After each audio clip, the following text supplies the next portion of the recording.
Warning, we are about to spoil the first 10 episodes of Fringe, Season 1. If you haven't seen the show, or you plan on watching it, then click away now.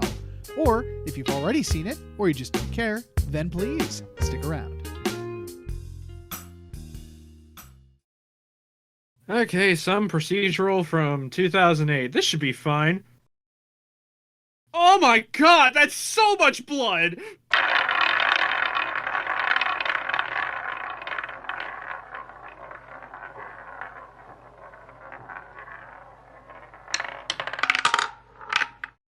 Hello, everybody. Welcome to Cinema Roulette. I need a drink of water, Justin. We can't just stop. Hello, everybody. Welcome to Cinema Roulette.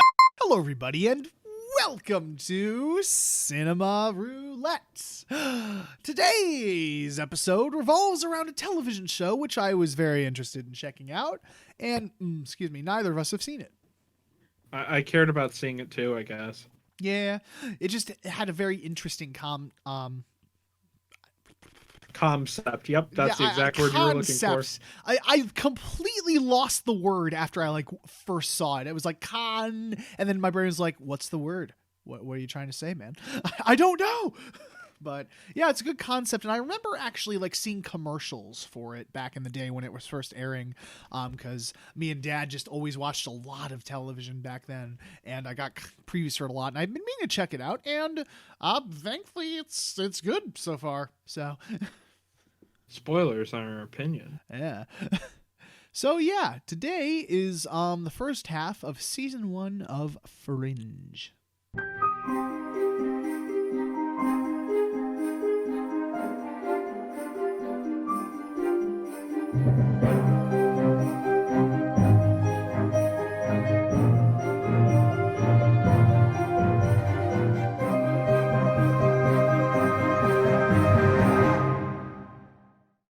There it is. Yeah, that was the quiet. Okay. Yes, that was in fact the quiet. I have no idea what the background is for this episode. Hey, it's all good, man. We'll cross. Maybe we'll figure it out by the end of the season. Yeah. No, it's okay. We just have to use Fringe science to go forward in time and grab it. Oh, we're gonna Bill and Ted this and steal the idea from ourselves? Yes, exactly. But yeah. So I don't know. Where should we start? Should we just go right into the fucking synopsis? Because I do have some things to say about technical wise, but that's usually afterwards. Yeah, that's usually after. So, if you remember the pacing of our show, we've done it for over 100 episodes of. Yes. I would like to say, though, I've done the math, and we will not finish Fringe until next year. So that'll be fun. Yeah. So this is going to be our long series for the year. Yeah. So I'm excited because, yeah, like I said, so far really good. But yeah, I will let you take it away over there. Finger guns.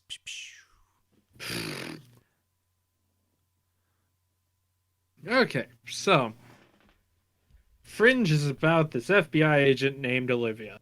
Olivia is called in to man, I just had the words there. Hold on. Oh no, we're losing our words, Justin. What's happening? Man, that sucks for an audio podcast. Hold on, let's show it through dance. Yeah, right. What is this? It was for me in the future, okay? It was a message for myself, damn it. Tell yourself you're a total bitch. Yo, future Cameron, you a total bitch. Aw. We actually open on a plane. This plane is full of people. I know, surprising. And one dude's being kind of sick as everything gets turbulent, and then he injects himself. And then people just melt. Just violently melt. It's pretty fucked. Cut to Olivia. She's an FBI agent who's fucking another FBI agent. His last name is Scott. His first name is John. But I'm going to call him Scott because that's how I have him written in the notes. That's fair. They kind of figure out where the main person is who did the attack. Go hunt him down. Scott gets killed in the line of duty. Well, almost killed. He gets exploited and infected with the disease. Which this disease makes your skin clear and basically melts you from the inside out. So that's neat. Mm-hmm. But there's one man who might know how to cure it. His name is Bishop. Well, his last name's Bishop. And Olivia goes to see the man, and the man's like, "Get my son. If you get my son, I'll leave and do whatever you say." Kind of. He's also in an asylum, so he's not all there. But Olivia has to go get his son Peter. Peter is like a criminal, I guess. We don't know what he does. We just know he's traveled the world a lot. He kind of scams people, but also doesn't. Yeah, it's weird. He kind of has this like mysterious past, and like people pop up, and this becomes kind of a plot point a little bit, but it's like few and far between. Yeah, at the moment. Through this little team of Olivia, Dr. Bishop, and Peter, they do catch the person who made the virus. They get at the cure her lover, and day is saved. Except Olivia finds evidence where it turns out Scott was the one who did this. He was the one who set up who was helping pay for the virus to be made in the first place. Scott kills the guy who made the virus, tries to go on the run. Car chase ensues. Olivia crashes his car, and Scott dies. Oh, also, in order to find certain details, like what the killer's face looked like, through Fringe science that Dr. Bishop has studied, get Fringe science, it's the name of the show. It's clever. She needed to basically meld her brain with Scott's brain in order to get his memories. I'm sure this will have no negative side effects. Yep. Now, this show works like X-Files. It has a lot of similarities to X-Files. Yeah. And it also, like X-Files, kind of developed this really big cult following. Yeah, but probably not as big as X-Files. Nah. See, we say that, and then I'll post this on like a Fringe subreddit, and then people will be mad. Yeah, they'll be like, how dare you? We are big. What was the John Wick character's name? Lance Reddick? Yes, what is his character's name? I don't remember. I just referred to him in the show as Lance Reddick because it was kind of generic. I'll look that up if you want to keep going. Yeah, okay. I'll just call him Lance Reddick for right now. He's basically the leader of we'll call it the X-Files faction of the FBI. Yeah, because it is literally just FBI. They don't actually give the division a name, so... Yeah, well, there's sometimes Homeland Security, but Olivia is usually wearing an FBI jacket, so whatever. But Philip Broyles is his name. Okay, Philip. But Philip signs up Olivia and the crew to basically study all the X-Files, which in this show is called The Pattern. There are a bunch of cases that don't seem to go together, but they actually do, and it's a massive group of people that are all experimenting on the general public in the worst ways. Also, there's this company with a very interesting building called Maximum Dynamics, right? Massive Dynamics. Massive Dynamics, who are totally not evil. I love because like the main head woman of it, she has like this giant ass like Blade Runner like office, and she like dresses like in black clothes with like gloves on and shit. It's so clearly evil. And literally like every single fucking case leads back to them somehow. Yeah, Nina Sharp, that's her name. Nina, yeah. And Olivia even brings up to Nina like, hey, every one of these cases is coming back to you. It's like, well, we developed science a lot, so it just so happens that everything you try to solve involves science in some way. Yeah, it is kind of funny that she points that out. She's like, I'm not an idiot, I can see that like all these cases conveniently coming back to you. There is a pattern here, is all I'm saying. A pattern, you say?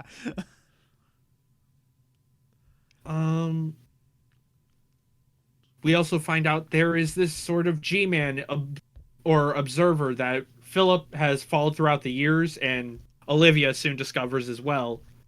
He's just this bald man, looks like Hitman 47, and he's always around at these pattern events. Mm-hmm. That's all we really get to know about him. And also that Dr. Bishop knows the man as well because the G-Man saved him and Peter's life from a car crash. Mm-hmm. We did also see a sonic boom gun, basically. So there is going to be fantasy elements, but we already have brain meld and parasites and stuff like that. But this was the first real sci-fi thing, if that makes sense. Yeah, it was the first time like any straight up sci-fi weapons or something like that appeared. Because before there was stuff like parasites, like you said, and stuff before, but it was always explained through science. Here it's like he just has a ray gun. Yeah.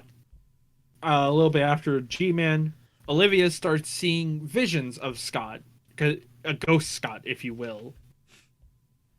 And the ghost Scott, it also gaslights the shit out of her. Oh yeah. But Dr. Bishop explains that this is visions due to her melding brains with Scott, so she basically has his memory. Mm-hmm. Or at least a part of them. Luckily, it's all the ones we need. Yes. Sorry, I have to scan over the fucking show notes and see like which parts were actually important to the plot and which were just there. Mm-hmm. Oh, that was a weird plot point. Which one? The one of Liv's fucking backstory. Oh yeah. I won't go too deeply into this because the show hasn't needed to bring it up again.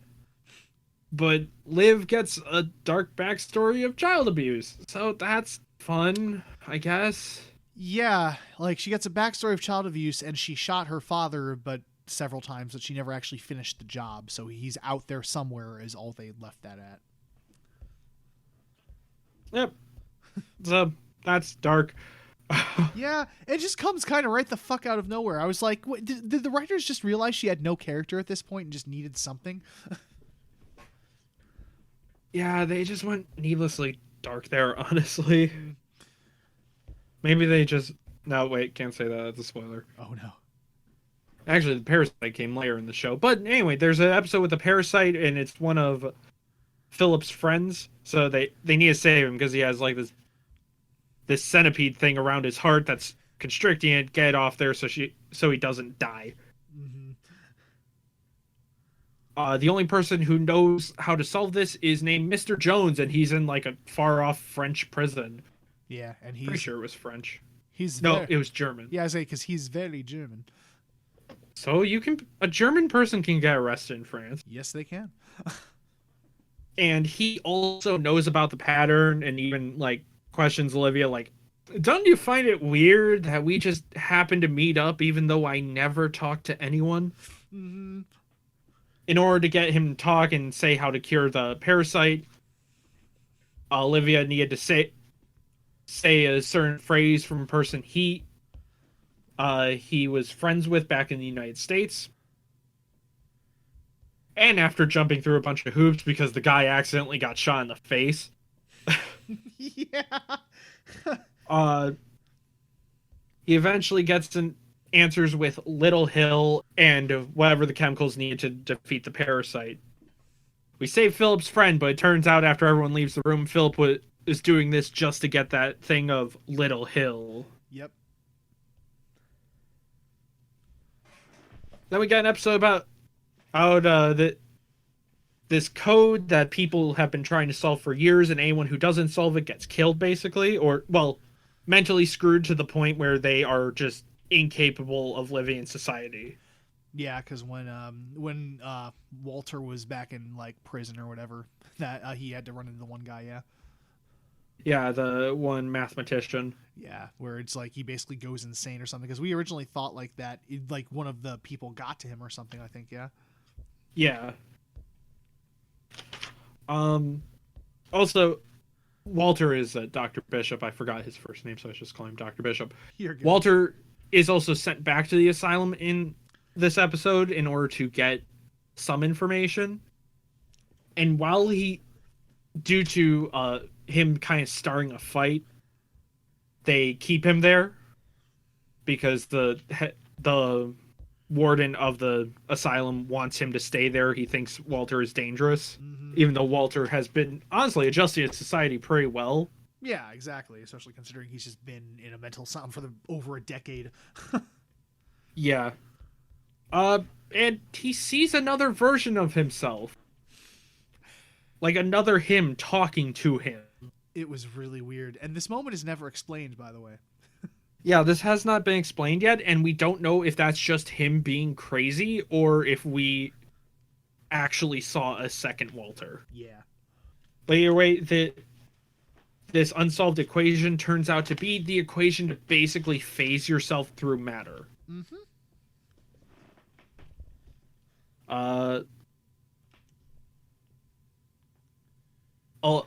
Olivia is kind of going cuckoo with Ghost Scott, who is now like harassing her through emails and also sent constantly popping up. She needs to go back into the dreamscape basically to get a memory in order to find that criminal of the week. Mm-hmm. And she thinks during one scene that Scott looked at him, but Bishop is just like, "Oh, no, that's fine. He can't see you." At the end of the episode, she gets the email. It's like, "I totally saw you." Yeah.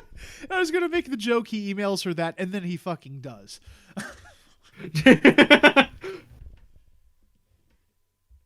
So, Olivia wants that out of her head. Also, we found throughout the season, we've known that Massive Dynamics, right? Yep. Okay. Massive Dynamics has Scott's body, and he's basically on life support. And they were trying to get his memories, but of course, they're the memories that are stuck in Olivia's head. Yup. So now she's target of Massive Dynamics. So they want her. Well, they've also wanted her just to hire her there because she's a very good cop. Mm-hmm. We go back to. I'm pretty sure it's supposed to be the guy who had the parasite. Mm. But because he needed to know the code word of Little Hill in order to get to the end of episode 10. Yes, I'm pretty sure it's him too, because they had that whole reveal with the wife or whatever, and it's like, oh, now we know. Yeah. But okay, so that dude whose name I didn't write down, we're just going to call him Jason. Jason gets the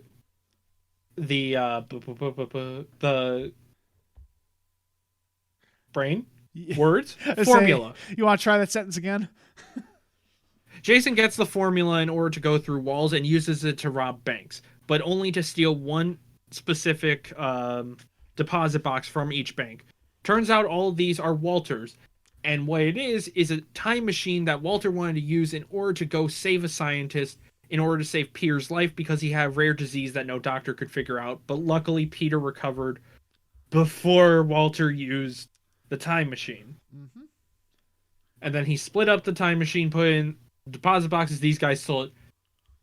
And they use it to bring Mr. Jones to break Mr. Jones out of prison. And also during all this, they kidnap Olivia because Mr. Jones wants to talk to her.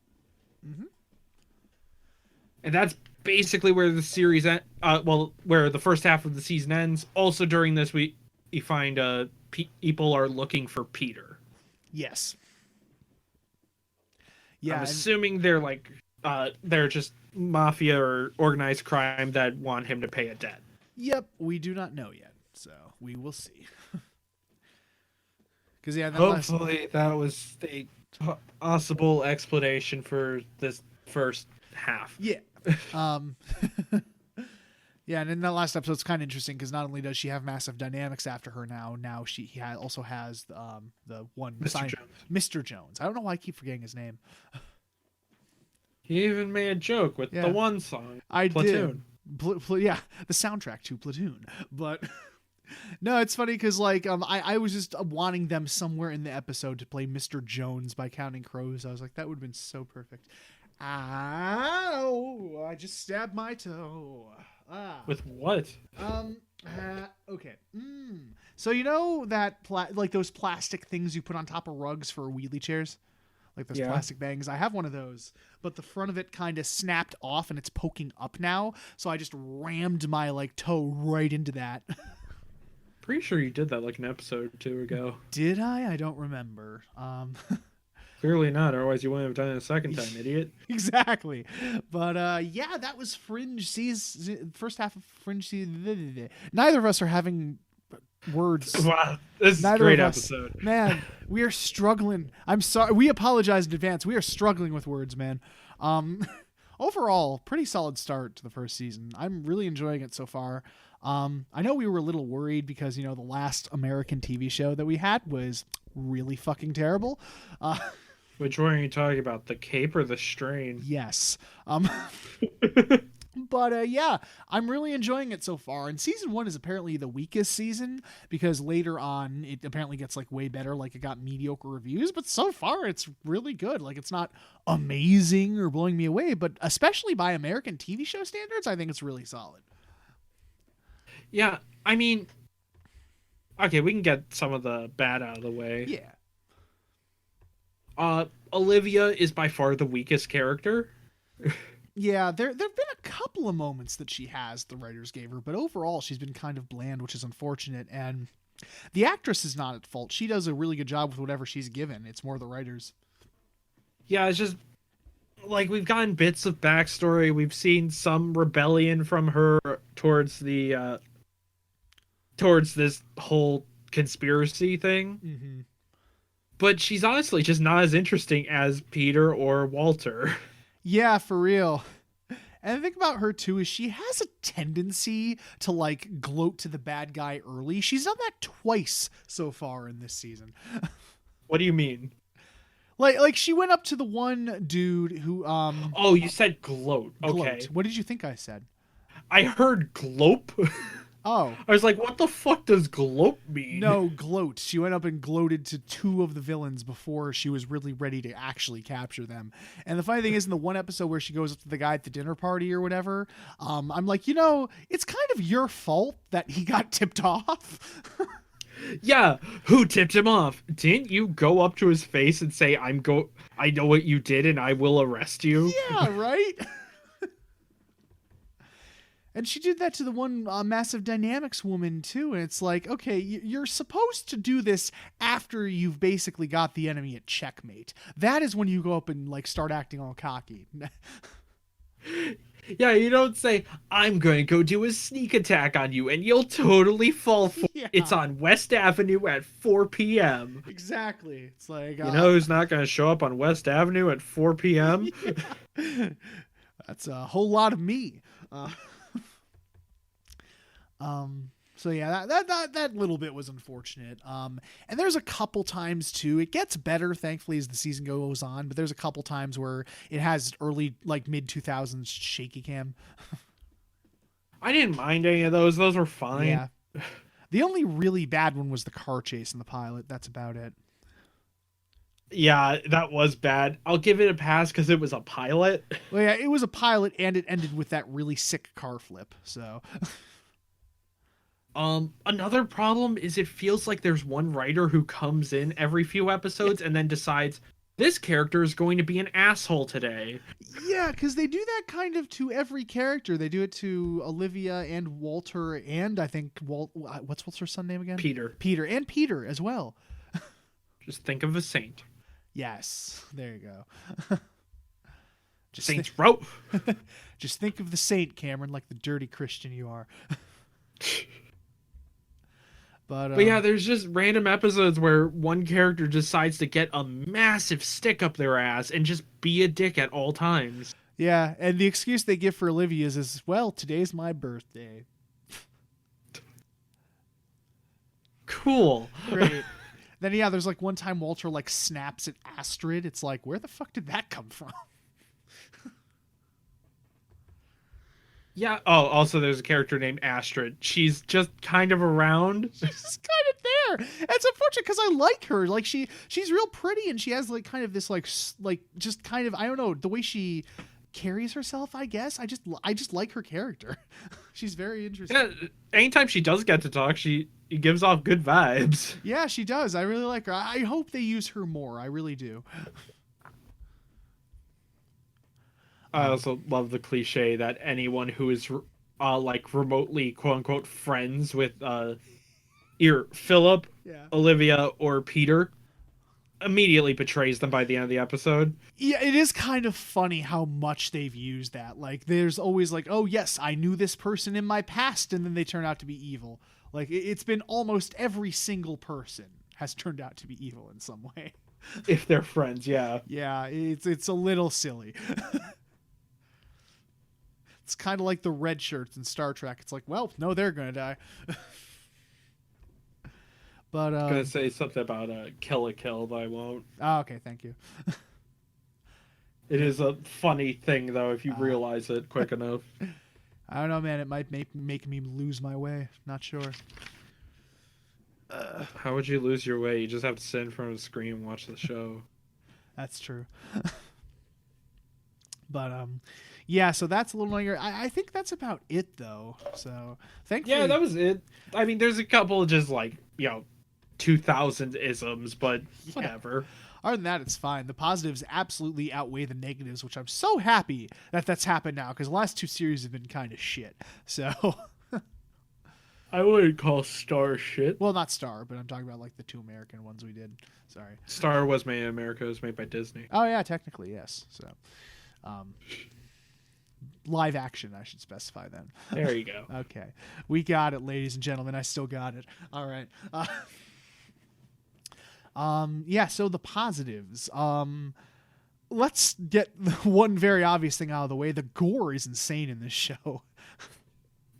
This caught us so fucking off guard. Especially considering it's a mid-2000 show. This first season aired from 2008 to 2009. That'd be more late 2000s, but yes. Yeah. But, okay. Like, there's some blood in American TV. We've both seen cop shows before. People get shot, they bleed out, or, they're stabbed up and have a slit across the throat. Mm-hmm. First episode, people have skin that goes translucent, bleed everywhere. Yeah, like the really fucked up part was the one where like the one person on the airplane turned around and you could see like their mouth just like melting off, like the skull underneath and shit. It was really fucked. Oh, which episode was it? Hold on. Yeah, in episode 6, the fucking lady who has the contagious virus. Everyone's what it does is it boils people's brains, so they basically are bleeding out of their eyes and mouth. And since she is a walking microwave, it uses that power, melts everyone, and then causes her fucking head to explode. Yeah, it's really brutal because you see her, but then like it's not like the actual explosion is not shown, even though the body's shown later, which is really fucked up. But well, it's shown from the other side of a glass door, so Yeah. the blood splatter covers up the stump. yeah, so like you just see this giant blood splatter clear across the thing, and then it pans down and you see her like the rest of her body except her head through the glass. It was a really clever. I think that was a really good way to censor that. Actually, that was really well done. But yeah, that caught, and the thing is too, this isn't like sometimes in like PG-13 horror, not horror, but like PG-13 action movies or like American TV shows as well, where like the gore is desaturated, so like the blood is like really dark. It's not dark, like it's straight up like crimson blood in this. Yeah, and they're like the Parasite episode, we see all the detail of the surgery of a doctor like basically improvising the surgery, opening up the dude's chest, putting the little I can't think of what to call it, basically the part that just holds it open, and you see his lungs and rib cage as this weird centipede thing is wrapped around his heart. And it was really well done too, because you could tell that was a practical effect. That looked really fucking good. Yeah, it looks awesome. Yeah, all of the special effects and everything are so far incredible in this show. Like, there's a couple ones that have not aged well, but thankfully, for a lot of the CG ones, they've hidden it really well. Yeah, usually with the CG stuff, it's in darker areas, and honestly, if you are working with CG, dark areas seem to look way better, even if you have cheap CG, Yeah. than light areas. Mm-hmm. Probably because mapping lights is a fucking bitch. Yes. Oh my god, yes. Yeah. But yeah, that just caught us completely off guard and was really well done. And the scene with Mark Valley too, when his skin is translucent and stuff, you could tell that was a mixture of practical and CG, and it just turned out really good. Yeah, honestly. Like you can see his they keep showing it in the last time. Yeah. Like you could see his rib cage and his brain and shit. It was crazy. Oh, wait, actually, that was one last bad thing. Oh, what, Mark Valley? No, the episode's having a last time on Fringe. Oh, and yeah. then. Because, okay, when you do that with a TV show, you point out the plot points that need to be known for this episode, so that way new viewers and people who've taken a break understand what's going on. Mm-hmm. For at least 5 of the episodes where they do this, it means nothing. Yeah. There is one, though, where they mention it and then they bring it up again at the very tail end of the episode. Yeah, it's a bad use of them. Like, that's a very petty thing to complain about. Yeah, I was gonna say I realize it's more of a minor thing, which is probably why we forgot it in the first place. But yeah, it just felt kind of pointless, really. I do just love in episode 9, the last time on Fringe is basically telling you Olivia is an FBI agent. Dr. Thanks. Bishop is a crazy man but smart, and Peter is Peter. Yep. Thanks. I've watched all the other episodes. I know who the characters are. And even if you didn't know that, even if you came into that episode, you would figure that out pretty fucking fast. Yeah, honestly. I do the only good thing I can say about those is I do kind of like the speed up flashy images at the end where it's like bam. Yeah, that's cool. Yeah. And then we still actually, and we're done with the negatives now, I think, unless we remember another one. We should be done. Yeah. I also just the random fucking images they play in the commercial breaks or whatever is just interesting because we don't know what they mean, but they're there. It's an apple with baby fetuses as seed. Yeah. Then sometimes there's a hand, and then sometimes there's a leaf. Sometimes there's frog. Yep. Which they do probably mean something. They flash in the intro as well. Yeah. And so anything else? Also, speaking of little details, the G-Man we mentioned, he is in every episode, even in the episodes before he appears, which is just cool. It makes the game Where's Waldo? Yeah, it's a really clever way. Not the game, the show. Well, yeah. Yeah, it's a really clever thing because I actually did look it up because I was curious because you did notice him again in the one episode. And I'm like, I wonder. And yeah, turns out he is in literally every single episode in the background somewhere. Which is, every time it can be on camera, it can be in a crowd. It's cool. Yeah, it's a really neat detail. And there were times towards the end of the first half where we kind of missed it and I had to look it up and I was like, oh, that's where he was. Shit. Yeah, some of these are mean and faced. They are, but he's there. He is all we know is he's the observer. So it's like the pineapple from Psych. I don't know about the pineapple from Psych. Okay, in the pilot episode of Psych, there's a joke about a pineapple. And for some reason, they just kept it as a running joke. So in every episode, you can see a pineapple somewhere. That's great. Sometimes it's really obvious. And a main character is holding a pineapple in the foreground. Other times it's hidden in a plant. It's weird. That's hilarious. Oh yeah, okay, that makes sense. So that's why the pineapple is on the front of the complete series set. Yep. Okay. All right. Now I know. I say yeah. So is anything else you have to say about the gore, or is that it? Oh, that's it. All the practical effects solid. Hell yeah. For a TV show especially. I also, speaking of effects too, the text effect they use is really cool. Oh yeah, for establishing shots, they have the 3D text that says the area. I especially love it in I think it's episode 8 where it's in the rain and you actually see rain hitting the text. Yeah, it's really cool. And then there's a one where they're in the foggy field, they're in Little Hill, and then the text pops up for Little Hill, and then part of it is obscured by fog or whatever. Oh yeah, in episode 10. Yeah. It's just a nice establishing effect rather than just bold-faced text on the front. Yeah, they actually got clever, which it was with it, which is cool. There we go. Though the one thing that was slightly annoying is they kept showing like Harvard University and Massive Dynamics over and over and over again. It's like, yeah, we know the location show. Yeah, for those who haven't seen the show, Harvard University is where Dr. Bishop's lab is. It's in the basement. Yes, in the basement. Which they do even have a joke of students walking in trying to think it was a classroom, and Olivia's just like, no. Yeah, they're like, is this like class 2B? They're like, no, and then just walk away. That'll actually make a good segue too, because there are just little random ass fucking moments in that which make you go, what the hell, that I kind of love. Yeah, especially in the first episode where they're just eating fast food, watching cartoons with a cow. Yeah, there's a cow in the lab, by the way. He needed the cow, and it is there. Which is cool. Funny thing about that is the cow actually had to be recast after the pilot episode because they moved filming locations, and they couldn't actually teleport. Well, it is Fringe show. Transport. Yeah, they couldn't actually transport the cow, so they had to use a different cow.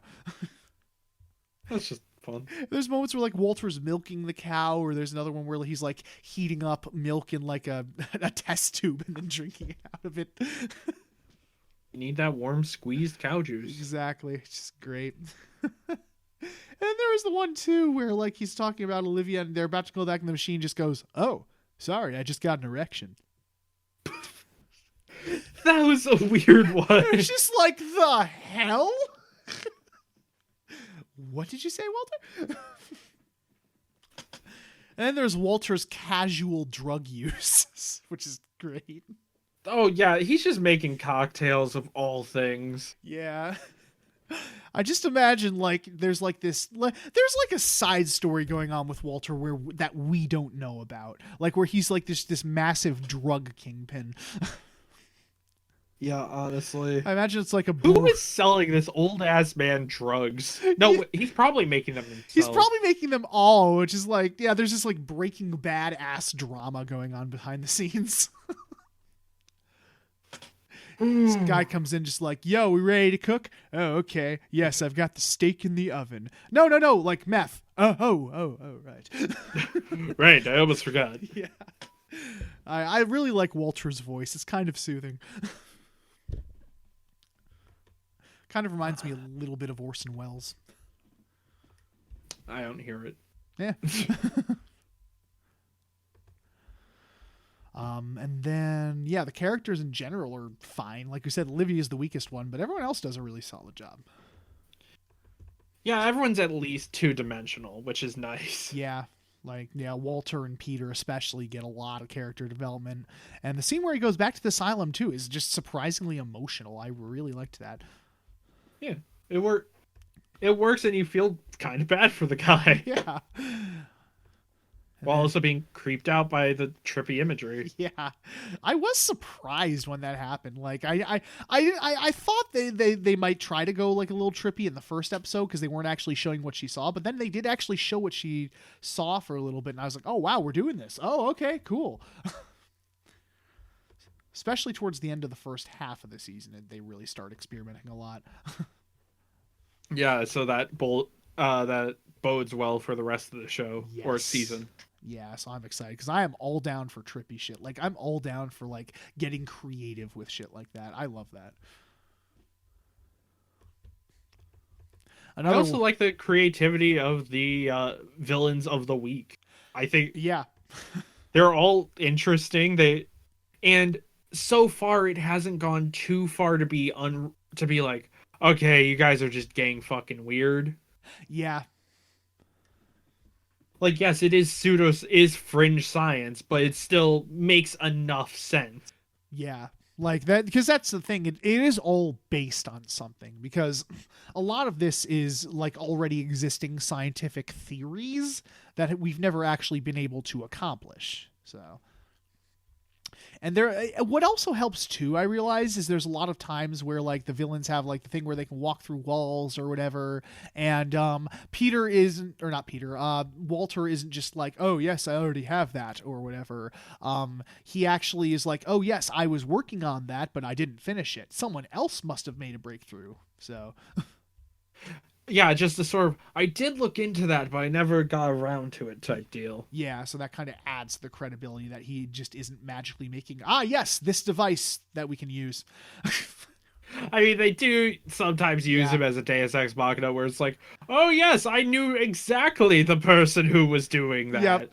But it makes sense too. Like there's been no obvious Deus Ex Machinas. At least they've always given a legit reason for not happening, whether it's Walter not remembering because he's kind of mentally fucked or something else. So yeah.